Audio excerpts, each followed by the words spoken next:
Hello, मैं Arvind Mathur, associate professor government MS college Bikaner. आज हम ट्रांजिस्टर्स का कॉन्फ़िगरेशन पढ़ रहे हैं। इसमें मेनली फोकस किया है इस शीट में कॉमन बेस कॉन्फ़िगरेशन। ट्रांजिस्टर्स के कॉन्फ़िगरेशन बनाने के लिए हम जानते हैं कि एक ट्रांजिस्टर में सिर्फ 3 टर्मिनल होते हैं, एमिटर, बेस और कलेक्टर। मगर हमें पता है कि कोई भी नेटवर्क बनाने से के लिए हमें 4 टर्मिनल्स चाहिए। इसलिए एक टर्मिनल को हमें कॉमन करना पड़ता है और वो टर्मिनल ग्राउंडेड रहता है, जो इनपुट में भी होता है और आउटपुट में भी होता है ना। तो ट्रांजिस्टर के 3 टर्मिनल्स को देखते हुए हमारे 3 तरह के कॉन्फ़िगरेशन आते हैं। एक तो कॉमन बेस कॉन्फ़िगरेशन, इसको हम ऑलरेडी ग्राउंडेड बेस कॉन्फ़िगरेशन भी कहते हैं, और इस कॉन्फ़िगरेशन में एमिटर इज इनपुट टर्मिनल और collector is the output terminal. दूसरा कॉन्फ़िगरेशन है कॉमन एमिटर, इसको हम ग्राउंडेड एमिटर कॉन्फ़िगरेशन भी कहते हैं, और इसमें इस कॉन्फ़िगरेशन में बेस जो है वो इनपुट टर्मिनल है और collector is the output terminal. फिर तीसरा है कॉमन कलेक्टर कॉन्फ़िगरेशन, इसको हम ग्राउंडेड कलेक्टर कॉन्फ़िगरेशन कहते हैं, और इस configuration base is the input terminal और emitter is the output terminal. सबसे पहले, क्योंकि कॉमन बेस कॉन्फ़िगरेशन है, तो कॉमन बेस कॉन्फ़िगरेशन हम पढ़ें।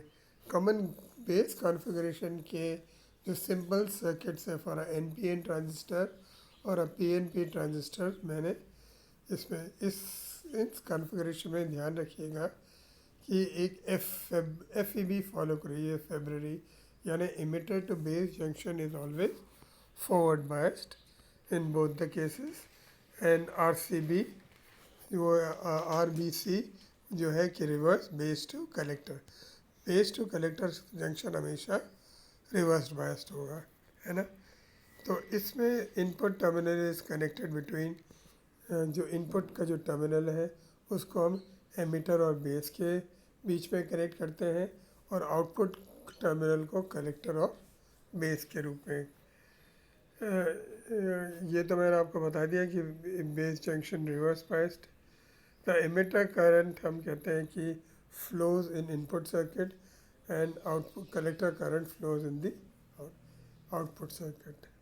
The ratio of collector current to the emitter is called amplification, क्योंकि आउटपुट कलेक्टर करंट आउटपुट में है और इनपुट में एमिटर करंट है, इन दोनों का रेशियो हम एम्पलीफिकेशन फैक्टर कहते हैं। तो और इस एम्पलीफिकेशन फैक्टर को हम 2 तरह से बोल सकते हैं। इसको अल्फ़ा बोलते हैं कॉमन बेस कॉन्फ़िगरेशन में।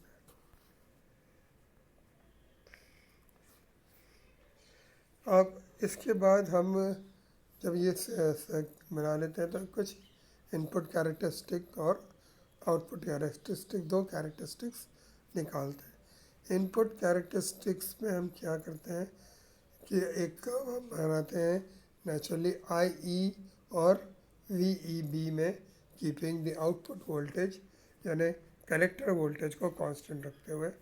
और जब ये ग्राफ बनता है तो इससे हम input dynamic resistance R I निकालते हैं, और I A is delta V E B upon delta I E, where V C B is constant. और फिर इसके बाद हम आउटपुट कैरेक्टरिस्टिक करते हैं। आउटपुट कैरेक्टरिस्टिक आई सी और वी सी के बीच में होता है कि पे, जबकि हम इनपुट करंट को कांस्टेंट रखते हैं, और आउटपुट कैरेक्टरिस्टिक्स के लिए जो रेशियो है R zero delta V C B upon delta आई।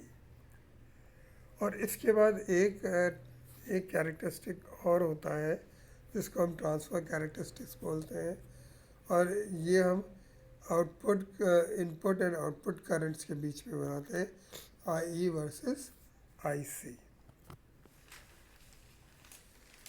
इसके बाद एक करंट एम्पलीफिकेशन फैक्टर को डिफाइन करते हैं, जिसको हम ratio of output current to input current होता है। अब हम इसके कैरेक्टरिस्टिक्स बनाने के लिए कुछ प्रैक्टिकल सर्किट बनाते हैं। प्रैक्टिकल सर्किट मैंने इस स्लाइड में बना रखा है। This is for a PNP transistor और ये दूसरा है एनपीएन ट्रांजिस्टर के लिए। और इसका इनपुट कैरेक्टरिस्टिक्स ये स्लाइड में बना रखी है कि इनपुट कैरेक्टरिस्टिक्स ये है और इसकी आउटपुट कैरेक्टरिस्टिक्स इस स्लाइड में दिया रखा है। आउटपुट कैरेक्टरिस्टिक में हम इस रीजन को 3 रीजन में बांट सकते हैं। एक तो है एक्टिव रीजन, एक है सैचुरेटेड रीजन और एक है कट ऑफ रीजन। इनके 3 का कंपैरिजन मैं यहाँ इस स्लाइड में कर सकता हूँ कि एक्टिव, सैचुरेशन और इनपुट रीजन की क्या क्या कैरेक्टरिस्टिक्स हो सकती है। ये एक्टिव रीजन जनरली हम कट ऑफ रीजन से तो काम है, एक्टिव रीजन से हमें ज़्यादा होता है कि आई इंक्रीज़ होता है तो आई सी इज़ इंक्रीज्ड। तो ये कुछ कैरेक्टरिस्टिक्स हैं इस ट्रांजिस्टर्स की। और इसके बाद कॉमन बेस कैरेक्टरिस्टिक्स के कुछ इम्पॉर्टेंट कैरेक्टरिस्टिक्स हैं कि इसमें हम वोल्टेज गेन मिलता है बट नो करंट गेन, ये सबसे इम्पॉर्टेंट है।